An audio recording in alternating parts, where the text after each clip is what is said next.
चलिए तो आज बात करते हैं अपन थोड़ी सी एयर कूलिंग इंडस्ट्री की, एसी इंडस्ट्री की थोड़ी सी बात करते हैं।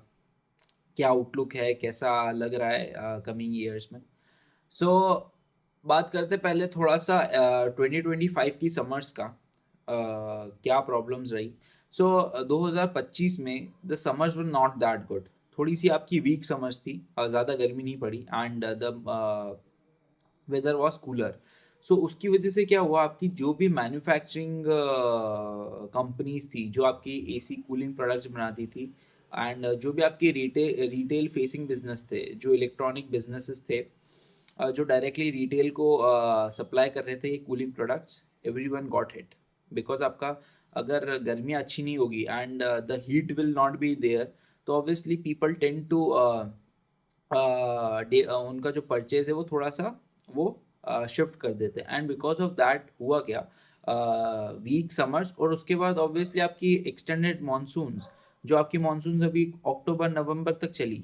सो इसकी वजह से आपका जो ये पिछला FY जो 26 रहा, इसमें जो आपका जो भी एसी कूलिंग प्रोडक्ट्स का जो सेल था दैट गॉट हैम्पर्ड। एंड उसकी वजह से आपके जो ई पैक ड्यूरेबल्स हो गए एंड पीजी इलेक्ट्रोप्लास्ट हो गए, हेवल्स हो गए, हायर हो गया, जो आपके कूलिंग प्रोडक्ट सेल करते हैं उनकी सेल्स में एक हिट आया। ऑल्सो आपकी जो रिटेल फेसिंग कंपनीज थी, वेदर इट्स आदित्य विजन, इनके जो सेल्स है उसमें भी जो एसी का जो कंपोनेंट था वो मेजर था, ऑल्सो मार्जिन एक्रेटिव था। तो ये सारी कंपनीज भी गॉट हिट। एंड अभी तक अगर भी पिछले साल से अगर अपन कंपेयर करते हैं, जहाँ पर जो FY 2024 में जो आपकी समर्स थी that were one of the strongest summers in the last 60 years, and जो पिछले साल की जो समर्स थी that were the weakest summers in the last 60 years. So because of that क्या था, आपका जो बेस था, लार्ज बेस पे आपका जो डी ग्रोथ था वो भी अच्छा खासा था। The industry has itself degrown about 35%। So industry आपकी 35% से डिक्लाइन करी in terms of sales. So because पिछले साल आपका बेस ज़्यादा था एंड इस साल उस बेस पे आपकी ग्रोथ ही नहीं हो पाई, तो आप 35% से डी ग्रोथ किए हो। सो अब अगला अगर अपन देखें outlook for the next 3-4 years, so obviously आपका अभी भी पेनेट्रेशन इंडिया में वेरी लो है, आपका बहुत कम पेनेट्रेशन है इंडिया में। एंड एसी का पेनेट्रेशन धीरे धीरे करके इंक्रीज करना ही है। जैसे जैसे आपकी जो अपने कंट्री में लोग हैं उनकी अगर डिस्पोजेबल इनकम बढ़ती है, उनके हाथों में फ्री मनी जाता है, ऑब्वियसली जो गवर्नमेंट ने किया, इंटरेस्ट रेट कट कर दिए, आपकी जीएसटी कट्स कर दिए, आपके इनकम टैक्स में रिलीफ दे दिए।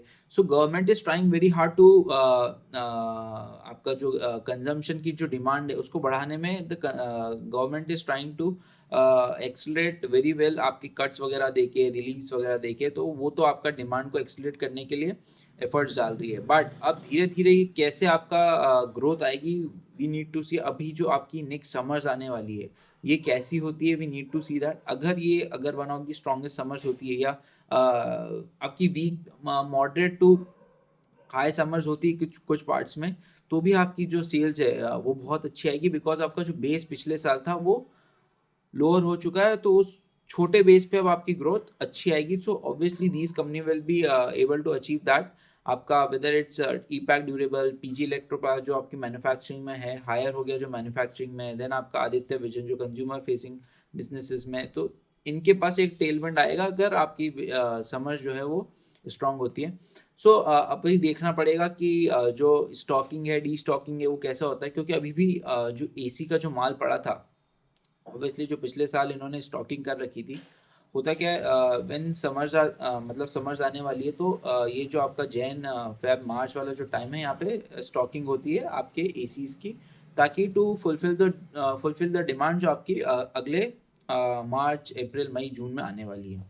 सो उसके लिए स्टॉकिंग हो जाती है। बट इस बार हुआ क्या, मार्च जून अप्रैल में आपकी जो वो मार्च अप्रैल मई जून में जो आपकी इन्वेंट्री का लिक्विडेशन होना चाहिए था वो हो नहीं पाया। सो उसकी वजह से क्या, जो आपकी चैनल में इन्वेंट्री थी, जो आपके रिटेलर्स के पास इन्वेंट्री थी, वो अभी भी हाई है at this point of time, Q3 के एंड में।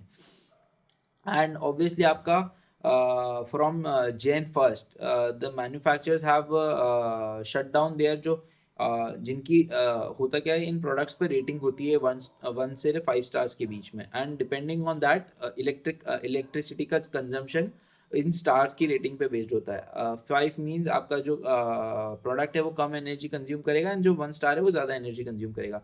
सो ऑब्वियसली इनकी जो लोअर रेटिंग वाले प्रोडक्ट्स है वो 1 जनवरी से गवर्नमेंट ने बैन कर दिए हैं। So the manufacturers will not be able to manufacture lower rating products, तो उन्होंने जो है वो हायर रेटिंग प्रोडक्ट्स के मैन्युफैक्चरिंग स्टार्ट कर दी। बट जो लोअर रेटिंग वाली इन्वेंट्री थी वो चैनल में फिर जा चुकी है, एंड अभी भी जो आपके कंज्यूमर फेसिंग डिविजन्स है, जो रिटेल बिजनेसेस है, उनके पास वो इन्वेंट्री है दैट वो अभी भी एग्जिस्ट करती है। एंड उसकी वजह से हो सकता है कि इस समर्स में आपके जो ये मैन्युफैक्चरर्स है इनकी थोड़ी सी सेल्स इफेक्ट हो बिकॉज ऑफ दैट रेटिंग की वजह से। एंड ऑब्वियसली आपका जो रिटेल डिवीजन है वो इन्वेंट्री कम प्रोक्योर करेगा, बट उनके पास वो इन्वेंट्री होगी, एंड जो आपकी नई इन्वेंट्री आएगी जो हायर रेटिंग पे होगी वो महंगी भी होगी। सो एक फायदा तो इनको मिलेगा, जो रिटेल डिवीजन है इनके पास जो अब इन्वेंट्री पड़ी है लोअर रेटिंग की, एक तो इन्होंने कम रेट पे प्रोक्योर करी ऑब्वियसली बिकॉज आपका मैन्युफैक्चरर्स 1 जनवरी के बाद वो माल नहीं बेच सकते थे, तो ऑब्वियसली उन्होंने कम रेट पे प्रोक्योर करी, तो एक मार्जिन एक्रीशन तो यहाँ से होगा, एक मार्जिन एक्सपेंशन यहाँ से होगा। दूसरा, ऑब्वियसली जब रेट बढ़ जाएंगे और सब जगह जब रेट बढ़ जाएंगे तो ऑब्वियसली जब सस्ता आपको माल मिलेगा तो जनता लेगी, एंड द वो वाला जो प्रोडक्ट है आपका जो लोअर कॉस्ट पे है वो जल्दी बिकेगा। That is the human tendency जो प्ले आउट करेगी। सो अब देखना यह है कि इस जो समर्स अपकमिंग समर्स है ये स्ट्रांग होती है कि नहीं, एंड अगर ये स्ट्रांग नहीं होती है समर्स, ये अगर वही वीक टू टेपेड होती है, सो हो सकता है कि ये फिर से हिट खाएं। बट जैसे आपके फोरकास्ट वगैरह आ रहे हैं, the summer tends to be usual, आपकी यूजुअल समर्स रहेगी तो ऑब्वियसली ग्रोथ वापस आ जाएगी। And one needs to see कि आपका जो कंज्यूमर फेसिंग डिवीजन है वो कैसा परफॉर्म करता है। अभी आपके Q4 के नंबर्स आ जाएंगे आपके मैन्युफैक्चरर्स के, उसको ट्रैक करके अपन को पता लग जाएगा कि स्टॉकिंग कैसी है। अगर वो स्टॉकिंग वीक दिखती है so that will be a issue for manufacturers and as well as आपका retail facing, because retail is not confident of the demand that will be coming. So that needs to be seen. Q4 का manufacturers का result track करते हैं, and उसके बाद जो आपका upcoming season आने वाला है summers, we need to see, because अभी भी आपका पेनेट्रेशन इंडिया में लो है, एंड ऑब्वियसली जैसे जैसे लोगों की डिस्पोजेबल इनकम्स बढ़ेगी, एसी का कंजम्पशन बढ़ेगा, आपकी जैसे जैसे इंफ्रास्ट्रक्चर डेवलपमेंट हो रहा है, आपके जैसे जैसे जो प्रीमियमनेस या लग्जरी जो सेगमेंट्स आपके फ्लरिश कर रहे हैं, टेलविंड्स है उस प्रीमियम सेगमेंट में, तो आपका जो ये एसी वाला डिवीजन है that is bound to grow, and we need to see that ये वाली समर्स कैसी होती है। अगर ये समर्स हिट हुए तो आपका रिटेल डिवीजन हिट होगा, वेदर आपका इंडस्ट्रियल डिमांड हिट हो या ना हो, आपका इंफ्रास्ट्रक्चर में जो डिमांड है वो हिट होना हो, बट आपका जो रिटेल फेसिंग डिवीजन है that will be a major hit that will be taken on the business. So अगले 2-3 क्वार्टर्स ट्रैक करते हैं, एंड बड़ा पैसा यहीं बनेगा अगर ये टर्न अराउंड होता है, क्योंकि अभी सारे जो स्टॉक्स है वो कम पी पे ट्रेड कर रहे हैं। एंड अगर जो ये जो आपकी डिमांड है Q4 में अच्छी होती है, आपका ये जो पीजी इलेक्ट्रोप्लास्ट और ईपैक ड्यूरेबल है अच्छी ग्रोथ पोस्ट कर देते हैं, देन यहाँ पे री रेटिंग का चांस होगा, वेदर इट्स मैन्युफैक्चरर्स और whether it's retail facing divisions. So इसको ट्रैक करते हैं अगले 1-2 क्वार्टर्स, एकदम मतलब री रेटिंग वाले चांसेस, पैसा बनाने वाला चांसेस है इस इंडस्ट्री में। सो ये अपडेट्स है आपके एसी वाले कूलिंग प्रोडक्ट्स के लिए, एंड लेट्स सी कि कैसी समझ जाती है, एंड अगर अच्छी जाती है तो one needs to track it very closely, क्योंकि अपॉर्चुनिटी मिलेगी, 100% मिलेगी। 2-3 कंपनीज ही है जो आपका कूलिंग प्रोडक्ट्स में जिसका स्ट्रॉन्ग होल्ड है। So we need to see that, and उसके according we will take our investment decisions.